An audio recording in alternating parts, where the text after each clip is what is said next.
What is up, guys? Etsuko the Miata here, and today we're going to be doing a mod for the 1991 Miata that I have, and that is a flasher modification to stop hyperblinking when you install LED turn signals in your Miata. Now, this might work for other cars, not just mine, but I did this mod for mine specifically because I did not want to buy overvolting ballasts for all four sides. Plus, it's not a common thing on my model of car because they're the old style like twist bulb versions and don't have any plugins. So to find ballasts that work for my car or find ballasts at all is really hard. Anyways, of course my voice is not going to sync up with the video because I'm doing a voiceover while my finger bits are doing stuff in the background. But anyways, why I'm doing this mod is to stop the hyperblinking in my car because the click click click click click click sound from them clicking off gets really annoying, and I don't want to get pulled over for thinking my headlights are going out, but they're not. So the reason why when you install LEDs in your car that would cause the hyperblinking is that your normal bulbs take up about 5 volts of electricity from your car, and that's what the blinker sends to the light bulb. And when your blinker starts to die, it starts taking less voltage, and the flasher is going to be like, hey, something's up. So then it will start to flash a lot faster, and then eventually when it starts taking less and less voltage, it's going to start blinking faster. You know the gist of that. So when you install LEDs, they're more efficient, so they're already going to take less voltage. So then the flasher starts freaking out and saying, hey, something's wrong, your bulb is out, when technically your bulb is not out. So this mod right here eliminates the hyperblinking in the Miata from 1990 to 1995 NA series Miatas. Now this might work for NB, what have you, whatever car, if you can find your wiring diagram. Now I cannot take all the credit for this. There was a forum I read up upon that had the solution to this issue that I was having, and I will link them down below in the description for helping me out. But what you'll need for this project is you'll need 1 meg ohm resistor, just a single 1 meg ohm resistor for this mod.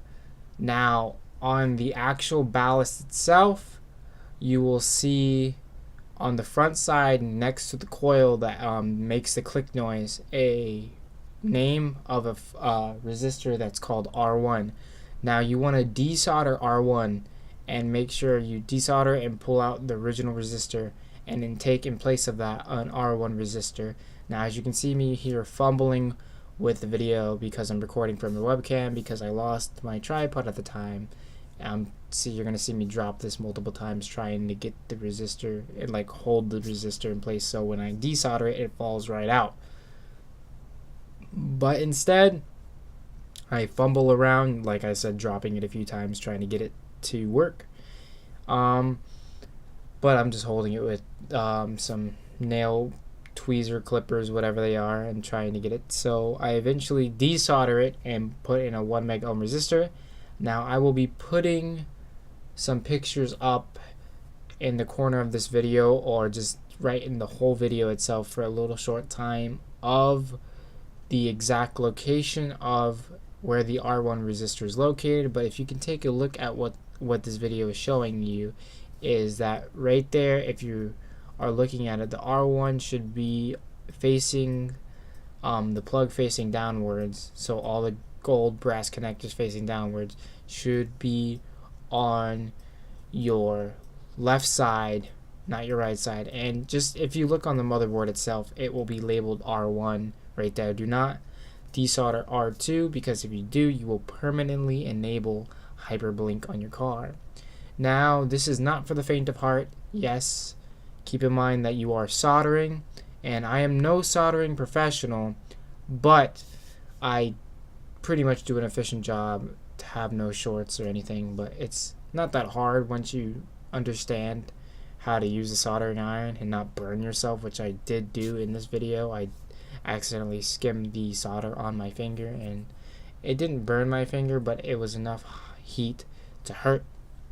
But anyways, as you can see, I am trying to get the slag of the solder out of the way. Don't mind that it's Snapchat. But anyway, I'm trying to get the desolder slag out of the way, so that way I have fresh holes, so the holes show, so I can stick the resistor right through without any problems, and then hold it in place so I could resolder it. Now, the trick to soldering is that you don't want to throw the solder into the actual iron. You want to throw it to the place you're trying to put the solder down. So in other words, you want to heat the resistor wire, and then from heating up the resistor wire, you don't want to do it for too long, you're going to damage the resistor, but you want to heat the resistor wire close to it, and then you want to just kind of tap the solder onto the place that you're trying to solder it. And since the wire from the resistor is heating up, it will melt the solder and make perfect solder joints, just like you see on the back of this motherboard by the factory that I didn't do. But you will see here in this video, sorry if it's out of place or out of frame, because it's a little hard since the webcam only gives so much of a vision and my hand's in the way. So my hand is partially famous for this little video here, but this just goes to show that it does not take a rocket scientist to do some soldering. It's pretty easy if you know what you're doing. Keep in mind, you might need a wet sponge. Of course, I didn't need that since this is a new soldering iron, but it's nice to have a wet sponge to wipe off that extra solder that sticks to the soldering iron and doesn't get everywhere else. So as you can see, I'm cleaning the contacts, trying to move all the previous factory solder out of the way so I can get those nice fresh holes that the resistor sticks through, so I can solder on the new 1 meg resistor. Now as you can see, I'm trying to clip it away. I do manage to clip some of it away, but eventually I do get both of the solder joints holes clear to put the resistor in. As you can see, I got one of them in there, and then I go ahead and bend the other wire. Be careful, you can't bend it too many times or else you're just going to break the wire off the resistor, but it's malleable enough for you to bend it in place where you need it to go and solder on the joint to it. So now as you can see, I'm trying to fumble and, you know, do what any newbie would do and trying to bend it. So then I decide to pre-bend it because, you know, that's easier versus sticking it straight through with the wire straight. So you want to pre-bend it to the comparable size of how close the holes are together, and you want to bend it likewise. And then as you can see, the one's hole wasn't clear enough for me to get it through, so I am starting to move the solder off the hole again, trying to get a clean, you know, area to get the resistor through. And like I said, you want to be in a well vented area because the solder does have, I think, some lead in it. I'm not sure. Of course, I wasn't in a ventilated area, so I was breathing that crap in, which is not healthy for you in the long term or in the short term. So yeah, of course, on the product it says this product contains lead. Lead is toxic and accumulates in the body, and it's known to cause birth defects. So sorry about that. My fans are revving up on my PC because it's getting hot. I do apologize for that, but as you can see, I am soldering it into the board and it is working. I finally get it to go in, and I'm pulling it with the tweezer things that I have so that it goes how I want it, and then once it's set to how I like it, it will be soldered in. I'm still fumbling with it. As you can see here, pulling the wires, making sure I'm not breaking them, but just enough. And so I bend them so that they don't slide back, and as you can see here, it's pretty much almost where the factory location is. It's not going to hit anything, short out on anything. And if you do have like a little bit of conscientious decision in there, you could add electrical tape on it to keep it from touching other things. But if you do it right, it won't touch anything of the sort, and it'll be fine. And if it does short out, your fuse will blow inside your car, and you just gotta find the fuse that controls the blinker. And when your blinker lights go out, that means your tail lights go out too, so you gotta find that fuse and put that back in. So as you can see here, I am touching the wire versus actually the soldering iron and soldering it in. And as you can see, the fumes are coming off, the lead fumes are coming off, and I'm breathing that in. And right now I don't really feel too good doing this voiceover because of the fact that I just breathed in a little bit of lead. Lead does stick in the body. It does take a while for the lead to dissipate out of your body. If not, it might stay there permanently. So now what I do is that since they're bent, the solder does kind of form at a weird angle. So I'm pretty much bending the wires back up, and I'm heating the solder area and moving the wire so that I can center the wire in the middle of the solder versus on the edge.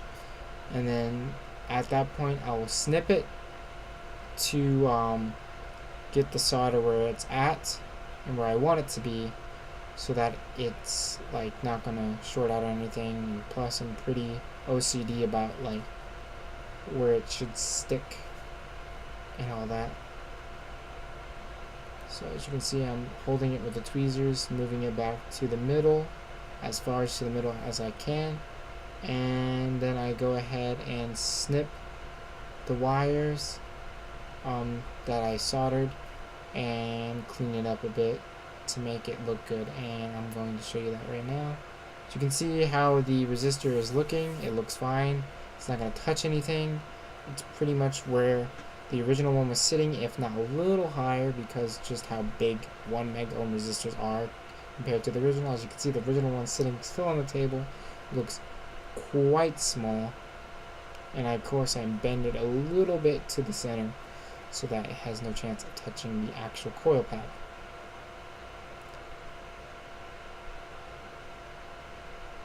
Now I'm getting ready to finish up this video here, guys. Thank you guys for watching. If you stick through this video long enough, again, I will put the link in the description to where I found the forum, to the guy who had this brilliant idea to fix the hyperblink of my 1991 Miata, or any 1990 to 1995 Miata. Thank you guys for watching this video. Leave a like, leave a comment if you enjoyed this video. If you think I should change something, leave it in the comments below. Also, subscribe to my channel because I do car videos. I love working on cars, even though I don't know much, but I learn as I go. And I'll catch you guys in the next video. It's Suka the Miata, signing out.